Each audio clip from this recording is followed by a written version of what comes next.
Hello student, स्वागत है मेरे YouTube channel the clutch education अड्डा में। और आज मैं जो आप लोगों को बताने जा रहा हूँ वो मोशन बताने जा रहा हूँ, जो कि आपके ग्रुप डी के हिसाब से बहुत ही इंपॉर्टेंट होने वाला है। इससे हर साल एक ना एक क्वेश्चन जरूर आते हैं। तो चलिए हम शुरू करते हैं। मोशन, क्या आपको पता है कि मोशन से पहले हमको 2-3 टर्म जानने होंगे, और वो ये होगा कि रेस्ट क्या होगा, उसके बाद से मोशन क्या होगा, उसके बाद से चाल क्या होगा, और उसके बाद से वेग क्या होगा। स्पीड और वेलोसिटी में अंतर होता है, जैसे अंतर हमारी डिस्टेंस और डिस्प्लेसमेंट में होती है। तो हम लोग इन दोनों को बहुत अच्छे से समझने वाले हैं, और उससे पहले हम लोग रेस्ट को समझने वाले हैं, यानी जो विराम होता है उसको हम लोग समझने वाले हैं। तो सबसे पहले हम लोग रेस्ट लिखते हैं और रेस्ट के बारे में समझते हैं। रेस्ट क्या चीज़ है।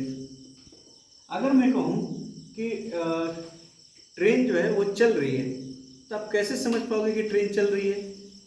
ट्रेन को चलने के लिए हम किसी न किसी वस्तु से, यानी किसी न किसी चीज़ से हम क्या करेंगे कि उसको तुलना करेंगे।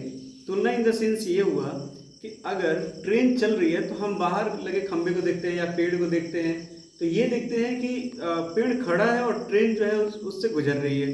तो इसका मतलब कि एक वस्तु हमारी क्या होती है, एक वस्तु रुकी हुई होती है और दूसरी वस्तु चल रही होती है। यानी एक वस्तु के सापेक्ष दूसरी वस्तु चल रही होती है, तब हम कहते हैं कि ये मोशन में है।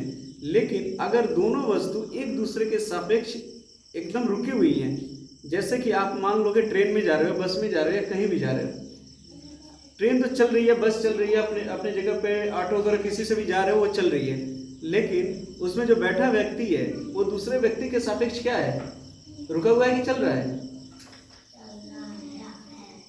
कैसे चल रहा है। जब मैं कह रहा हूँ कि ट्रेन या बस चल रही है, सीट वहीं का वहीं है, दोनों जो आदमी है वो भी सीट पे ही बैठे हैं, तो दोनों एक दूसरे को देख रहे हैं। क्या दोनों एक दूसरे के सापेक्ष चल रहे हैं? नहीं चल रहे हैं, वो दोनों रुके हुए हैं। दोनों एक दूसरे के सापेक्ष रुके हुए। लेकिन वही अगर जब खिड़की से बाहर देखेंगे तो बाहर देखेंगे तो पेड़ होगा या पोल होगा, उससे देखेंगे तो देखेंगे पोल रुका हुआ है, हम चल रहे हैं। इतनी बातें समझ में आ गई। तो इसी को हम लोग विराम कहते हैं। जब एक वस्तु के सापेक्ष दूसरी वस्तु भी रुकी हुई होती है, मतलब चल नहीं रही होती है, तो उसको हम लोग विराम कहते हैं। आई होप इतनी बातें आप लोगों को समझ में आई हों।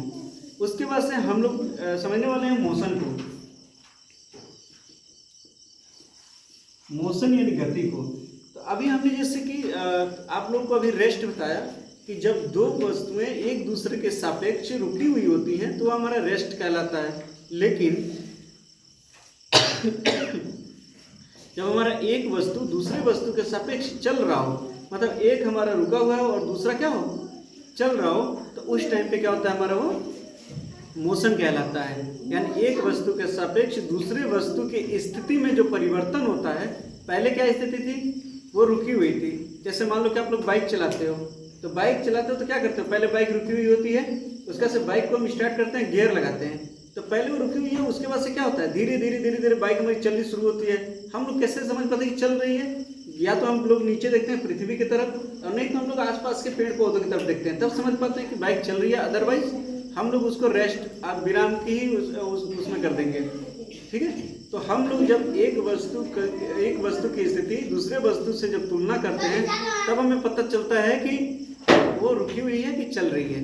अगर हम एक वस्तु से दूसरे वस्तु की तुलना कर रहे हैं, दोनों रुके हुए हैं, तो मतलब वो विराम में है।